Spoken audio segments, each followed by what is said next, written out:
अक्सर हमारे साथ ऐसा होता है जब हम किसी अच्छे कार्य को करने की कोशिश करते हैं, तब हमारे मन में कई गंदे विचार और अच्छे विचार भी आते हैं, जिस कारण हमारा माइंड डिस्टर्ब होने लगता है और फिर हम उस कार्य को सही रूप से नहीं कर पाते हैं और उस कार्य में सफल नहीं होते हैं। अब बात ये आती है कि मन के विचारों को खाली कैसे करें, या कोई दूसरा भी तरीका है जिससे अपने मन के गंदे विचारों को रोक सकते हैं। तो आइए चलिए जानते हैं। एक बार की बात है, एक गुरु का शिष्य बहुत ही गहरा ध्यान कर रहा था, लेकिन उसका ध्यान नहीं लग पा रहा था। उसका मन हमेशा विचारों से भरा रहता। उसने अपने मन को खाली करने की काफ़ी कोशिश की, लेकिन उसकी सारी कोशिश नाकाम होती रही और अंत में जब वो सारी कोशिश करके हार चुका था, तब वो अपने गुरु के पास जाता है और उसने अपने गुरु से कहा, गुरुदेव, मेरा मन हमेशा विचारों से भरा रहता है। मेरा ध्यान एक जगह पर नहीं लग पाता है। एक चीज़ करता हूँ तो दूसरी चीज़ पहुँच जाता हूँ, फिर तीसरी, फिर चौथी, और ऐसे करते करते मेरे मन में हजारों विचार चलते रहते हैं और ये कब होता है मुझे पता भी नहीं चलता है। बहुत देर बाद मुझे एहसास होता है कि मैं क्या करने आया था और क्या करने लगा हूँ। हे गुरुदेव, मैं अपने मन के विचारों से खाली कर देना चाहता हूँ और मैं चाहता हूँ कि मेरे मन में एक भी विचार ना आए।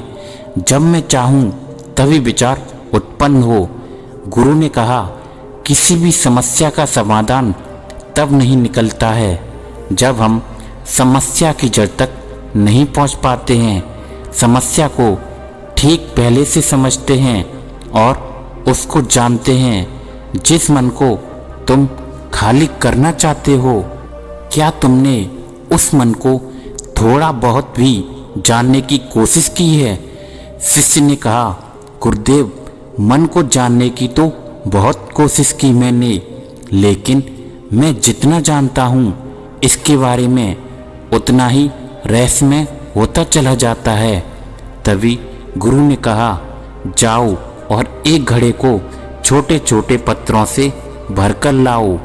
शिष्य एक घड़े में छोटे छोटे पत्थरों को भरकर ले आया और गुरु के पास रख दिया। गुरु ने कहा, इस घड़े को तुम अपना मन समझो और इस घड़े में भरे पत्थरों को तुम अपना विचार समझो। अब इस घड़े में और पत्थर डालो।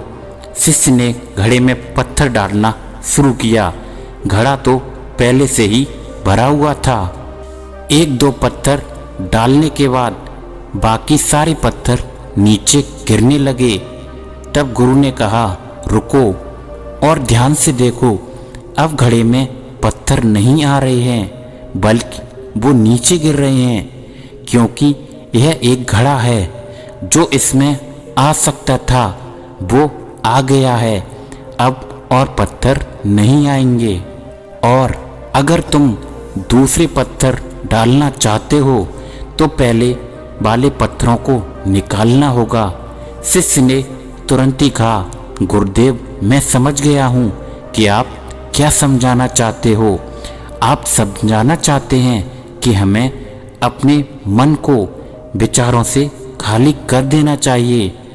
तभी गुरुजी मुस्कुराए और बोले, पहली पूरी बात को समझ लो, उसके बाद मन को खाली कर लेना। गुरु ने कहा, हमारा मन इस घड़े के बिल्कुल उल्टा है। घड़े को तुम पत्थर से भर सकते हो, लेकिन मन को विचारों से नहीं भर पाओगे। मन हमेशा खाली ही रहता है। शिष्य ने कहा, गुरुदेव, मैं कुछ समझ नहीं पा रहा हूँ। मन अगर हमेशा खाली रहता है तो हम उसे खाली करने में क्यों लगे रहते हैं, और उसकी क्या आवश्यकता है? गुरु ने कहा, इस घड़े से सारे पत्थरों को एक एक करके बाहर निकाल दो। शिष्य ने ऐसा ही किया। घड़े से एक एक पत्थर बाहर निकालकर रखता रहा और अंत में वो घड़ा खाली हो गया। तभी गुरु ने कहा, देखा तुमने, एक एक पत्थर को बाहर निकाला तो ये घड़ा बिल्कुल खाली हो गया। अब तुम इस घड़े में कोई भी पत्थर डाल सकते हो, दूसरे पत्थर भी डाल सकते हो, या उन्हीं पत्थरों को दोबारा भी डाल सकते हो, आधा भर सकते हो, या इसे फिर से पूरा भर सकते हो। शिष्य ने कहा, गुरुदेव, मैं भी तो यही कह रहा हूँ कि मन को खाली करना है। ये बस पत्थर हैं, इन्हें आसानी से निकाला जा सकता है और घड़े को खाली किया जा सकता है, लेकिन मैं अपने मन को खाली कैसे करूं? तभी गुरु ने कहा, इस खाली घड़े में एक पत्थर डालो और 2 पत्थर निकालो। शिष्य ने आश्चर्यचकित होकर बोला, ऐसा कैसे हो सकता है? जब इस घड़े में मैं एक ही पत्थर डालूंगा तो एक ही पत्थर निकलेगा, 2 कैसे निकल सकते हैं? तभी गुरु ने कहा, चलो तो ऐसा करो, इस घड़े में 2 पत्थर डालो और 4 पत्थर निकालो। शिष्य ने कहा, गुरुदेव, ऐसा कैसे हो सकता है? ये कोई चमत्कारी घड़ा थोड़े ही है। 1 डालो 2 निकालो, 2 डालो 4 निकालो। फिर गुरु ने कहा, ये घड़ा चमत्कारी नहीं है, लेकिन जो तुम्हारा घड़ा यानी जो तुम्हारा मन है वो चमत्कारी है। उसमें से तुम एक विचार निकालोगे तो उसके पीछे 2 विचार निकलते हैं, और जब तुम उन 2 विचारों को पकड़ते हो तो उसके पीछे 4 विचार निकलते हैं, और जब तुम उन चारों विचारों को पकड़ते हो तो उसके पीछे 16 विचार निकल आते हैं, और ऐसे ही करते करते विचारों की एक लंबी श्रृंखला बनती चली जाती है, और तुम कहीं नहीं रुकते, एक के बाद एक विचारों को पकड़ते ही जाते हो। ये तो मिट्टी का एक घड़ा है तो पत्थरों से भर ही जाएगा, लेकिन तुम्हारा मन कभी नहीं भरता, वो हमेशा खाली है और खाली भी नहीं रहता है। इस मन की माया है कि सब कुछ है लेकिन कुछ भी नहीं है। फिर शिष्य ने गुरु से कहा, मैं आपकी बात समझ रहा हूँ, लेकिन क्या मैं हमेशा अपने विचारों की जाल में ही फंसा रहूँगा? क्या मन की इस माया से बाहर निकलने का कोई रास्ता नहीं है? गुरु ने कहा, इस मिट्टी के घड़ों को आधा पत्थरों से भर दो। शिष्य ने ऐसा ही किया। फिर गुरु ने कहा, अब इन पत्थरों में से कोई एक पत्थर चुन लो और उस पत्थर की एक छोटी सी मूर्ति बनाकर मुझे दो। मैं जानता हूँ कि तुम एक अच्छे कलाकार हो। शिष्य ने एक पत्थर निकाला और उस पत्थर को तराशने लगा। फिर उसे लगा कि यह पत्थर अच्छा नहीं है। तभी उसने दूसरा पत्थर घड़े से निकाल लिया, लेकिन उसे उस पत्थर में भी मज़ा नहीं आया। फिर उसने तीसरा पत्थर निकाला, लेकिन उसका रंग उसे अच्छा नहीं लगा। फिर उसने चौथा पत्थर निकाला, लेकिन इस पत्थर में भी उसे कुछ दोष नजर आया। इसी तरह करके उसने लगभग सारे पत्थर बाहर निकाल दिए। उसे ऐसा करता देख गुरु ने कहा, जिस पत्थर को तुमने पहली बार निकाला था उसी पत्थर को ये समझकर तराशो कि कोई और पत्थर तुम्हारे पास ही नहीं है। तब उस शिष्य ने उस पत्थर को ही तराशना शुरू किया और उस पत्थर से उसने अपने गुरु की एक अति सुंदर मूर्ति बनाई और अपने गुरु को भेंट कर दी और कहा कि इस पत्थर से इतनी सुंदर मूर्ति बन सकती है, मैं ये सोच भी नहीं सकता था।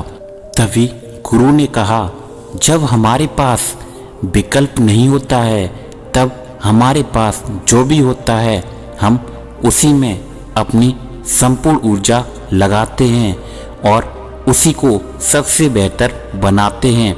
लेकिन जब विकल्प होता है तो हम बस पत्थरों को ही चुनते रह जाते हैं, मूर्ति बनती ही नहीं। और हमारा मन भी हमारे एक विचार के लिए हजारों विचारों को खोलकर रख देता है और हम एक मुख्य विचार को छोड़कर उन हजारों विकल्पों में फंस जाते हैं। शिष्य ने कहा, मैं आपकी बात अच्छी तरह से समझ गया हूँ, लेकिन अब मुझे क्या करना चाहिए, मेरा मार्गदर्शन करें। गुरु ने कहा, मन के जाल में मत फंसो, मन को खाली करने का प्रयास मत करो और अपने ध्यान को एकत्रित करो, एकाग्रता लाओ और जो कर रहे हो उसे अंतिम समझकर करो। ऐसा करो कि इसके बाद तुम्हें कुछ नहीं करना और जब दूसरे विचार पर कार्य करो तब केवल उसी पर कार्य करो, किसी तीसरे विचार पर नहीं। मन के माया के जाल से निकलना आसान नहीं होता है, लेकिन अभ्यास करने से सब कुछ हो जाता है और उसी अभ्यास से सब कुछ मिल भी जाता है। शिष्य ने कहा, गुरुदेव मैं ऐसा ही करूँगा। ये बात समझाने के लिए आपका बहुत बहुत धन्यवाद। ये छोटी सी कहानी हमें सिखाती है कि हम सब अपने मन को खाली करने का प्रयास करते रहते हैं और हमारे मन में जो विचार उठते रहते हैं उनसे हम परेशान रहते हैं। हम चाहते हैं कि ये विचार कहीं चले जाएं और हम शांत हो जाएं, लेकिन हम जितना इन विचारों से भागते हैं ये विचार हमें उतनी ही जोर से पकड़ लेते हैं, क्योंकि हम विचारों को शांत करने के लिए विचारों का ही प्रयोग करते हैं।